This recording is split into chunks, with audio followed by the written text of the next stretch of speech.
500 साल पहले भी देखो इंटरनेट नहीं थी। 100 साल पीछे जाओ तब भी इंटरनेट नहीं थी। 10 साल पीछे जाओ तब भी इंटरनेट नहीं थी। हाँ थी, पैसों वालों के पास थी, तुम्हारे पास नहीं। तुम गरीबों के पास नहीं।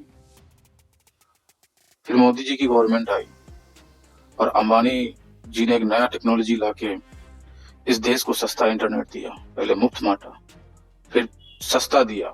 तुम 1000 साल पहले क्या हुआ नहीं जानते, 500 साल पहले क्या हुआ नहीं जानते, 200 साल पहले क्या हुआ नहीं जानते, ये 60 साल में क्या हुआ तुम नहीं जानते, आज से 30 साल पहले कश्मीर में क्या हुआ तुम नहीं जानते। तुम कुछ भी नहीं जानते। जब से तुम्हारे हाथ में इंटरनेट आया पूरी दुनिया खुल चुकी है। पहले सिनेमा था, बॉलीवुड वाले, टॉलीवुड वाले, हॉलीवुड वाले, जितने भी वुड वाले हैं, ये सब झूठी कहानी, सिर्फ झूठी कहानी। कोई सत्यता नहीं, कोई असलियत नहीं, सब झूठ, सब झूठ।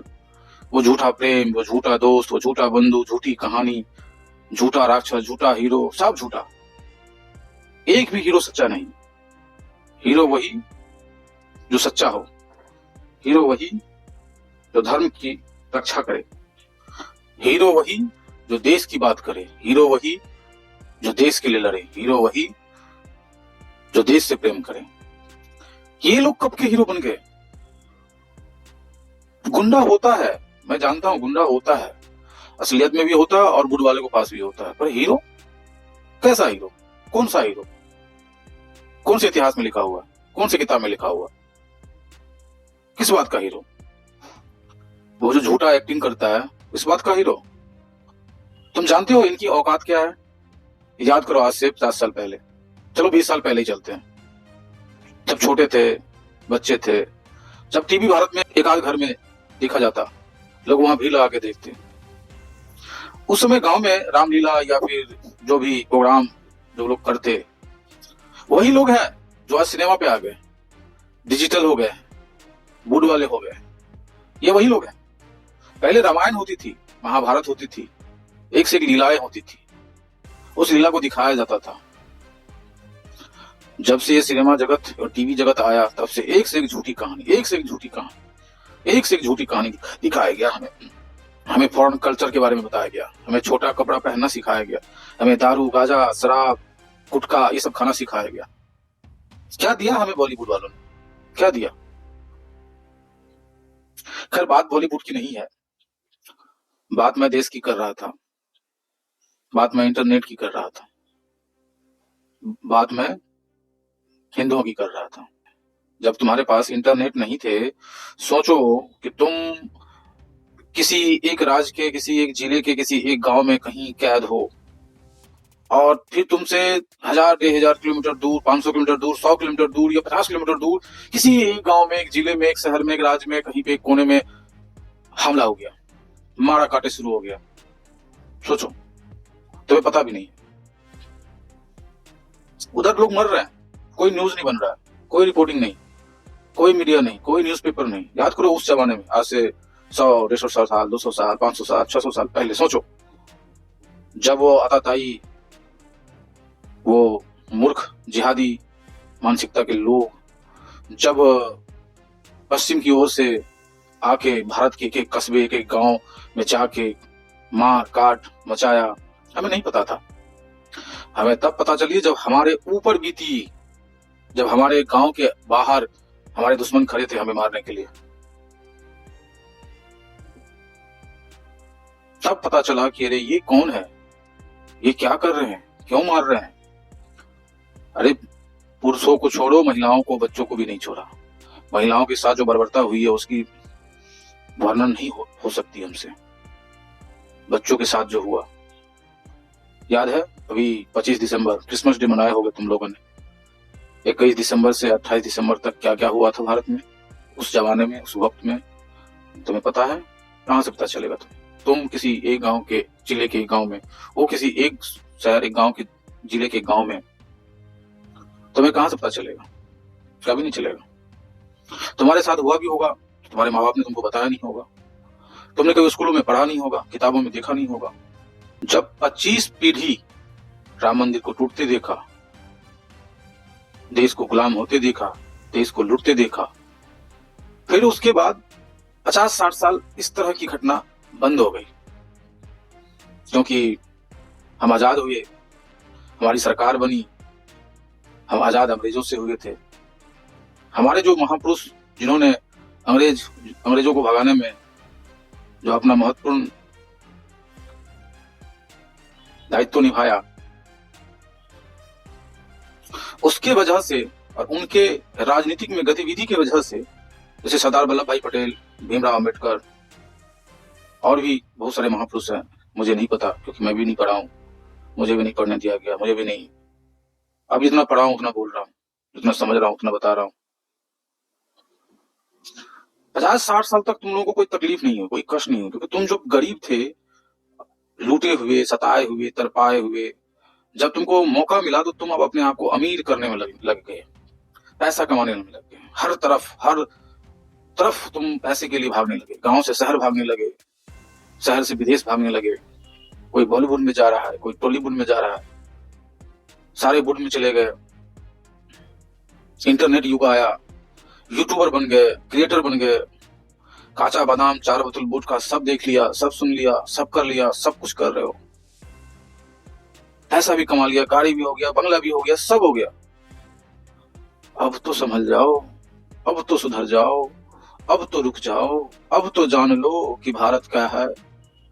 भारत की भारतता तुमसे है, तुम तो अंग्रेज बने जा रहे हो, तो भारत के बारे में कौन सोचेगा। तुमने गरीबी से अमीरी पाली है, लग्जरी पाली है, अब तो रुक जाओ। अभी तुमने देखा बांग्लादेश में किस तरह से लोगों को मारा गया, काटा गया, उसका वीडियो लाइव आ रहा था तुम्हारे पास।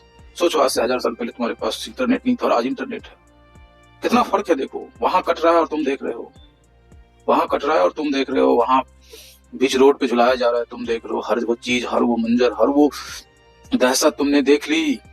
बड़े बड़े लोगों को नहीं छोड़ा गया, चाहे वो जितने भी सम्माननीय हो, चाहे वो क्रिकेटर हो, चाहे राष्ट्रपति हो, चाहे प्रधानमंत्री हो, चाहे कोई भी हो, सबको नोचने के लिए दौड़ पड़े और सभी को नोचा गया। कोई बच पाया, कोई बचा पाया।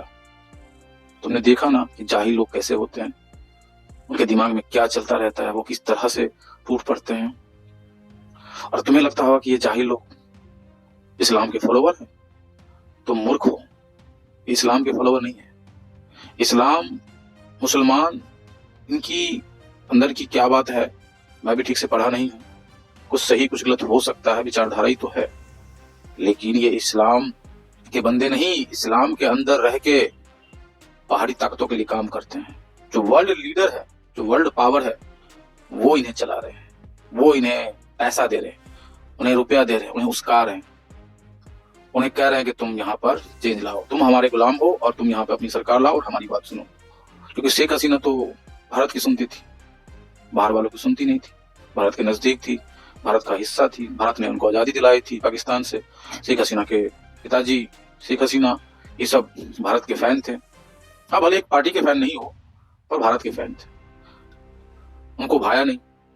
वो बड़े लोग हैं, बड़ी ताकत है, और वो इस तरह का चेंज लेके आया। मैं किसी मुसलमान को या किसी भी इस्लाम के बंदे को कुछ भी कहने से पहले मैं एक ही बात कहूंगा कि जो आप करोगे वही भरोगे। इतिहास किसी को नहीं भूलता है।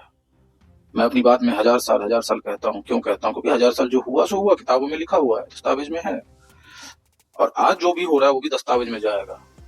और आज के लोगों को दस्तावेज की जरूरत नहीं है, वो तो संग इंटरनेट संग देख लेते हैं, आपकी छवि, आपका ये, आपका वो। और जब तक इंटरनेट युग रहेगा, आपकी ये सब जो गाथाएं हैं वो देखते रहेंगे, समझते रहेंगे। लेकिन आप क्या हो, कैसा हो, कहाँ के हो, डिपेंड करता है। अगर आप भारत के हो तो भारत के बन के रहो, कोई बुराई नहीं है और कोई आपको कुछ नहीं करेगा। लेकिन भारत में रह के हिंदू मुस्लिम का गेम खेलना, भारत में रह के गजवाए हिंद की बात करना, भारत में रह के जिहाद करना, ये सब गलत है। लेकिन ये हमारे हिंदू भाई को समझ में नहीं आता है। हमारे हिंदू भाई समझते ही नहीं है इस बात को। वैसे समझने लगे हैं, नहीं तो मोदी जी की सरकार कैसे आ गई, योगी जी की सरकार कैसे आ गई है। समझते हैं, जाग गए हैं, अभी पूरे नहीं जागे हैं। हम जाग गए हैं कि हम सरकार कौन सा चुने, कैसा चुने, इस देश के लिए कौन सा सरकार बढ़िया है। हम जाग चुके हैं, लेकिन अभी मात्रा बहुत कम है, हमें और लोगों को जगाना है। हमें अच्छे और बुरे की पहचान करनी है। अच्छे धर्म और अधर्म का पहचान करना है, धर्म को अलग करना है और धर्म को अलग करना है। जितने भी धर्मी हैं, जितने भी भारतीय हैं जो भारत के बारे में सोचते हैं, जितने भी हिंदू हैं जो अपने हिंदू के बारे में सोचते हैं, कि वो अभी और लोगों को जगाए। जो भारत में धर्मांतरण जो हो रहा है जिस तरह से, चाहे वो क्रिश्चियन कर रहे हो, चाहे मुस्लिम कर रहे हो, चाहे और कोई, हमें नहीं लगता है कि आज के युग में ये सब होना चाहिए। आज के युग में लोग जागरूक हैं, जागरूक होना चाहिए और अपने अगल बगल हो रहे वीडियो को रिकॉर्ड करे और सोशल मीडिया पे डाले या उस पर कंप्लेन करे। कानून संविधान इसको पढ़े समझे, आपका अधिकार क्या। आप 100 करोड़ हिंदू वोट दे के सरकार बनाए हैं, तो आपकी क्या क्या जरूरतें हैं, क्या सही होना चाहिए, क्या गलत होना चाहिए, क्या गलत हो रहा है उस पर नजर रखना चाहिए। जब आपका घर के बगल रोड बन रहा हो तो उसमें कितना रुपया सरकार दिया है, कितना रुपया सही में लगा है, करप्शन तो नहीं हो रहा है। जब रोड बन रहा हो तो सभी अपने अपने दरवाजे पे खड़े होकर नजर रखें। कानून व्यवस्था, पुलिस प्रशासन, तमाम जो चीजें हैं, धर्म से चलेगा जो इस देश में वही रह सकता है इस देश में, अधर्म से चलेगा जो इस देश में नहीं रह सकता है।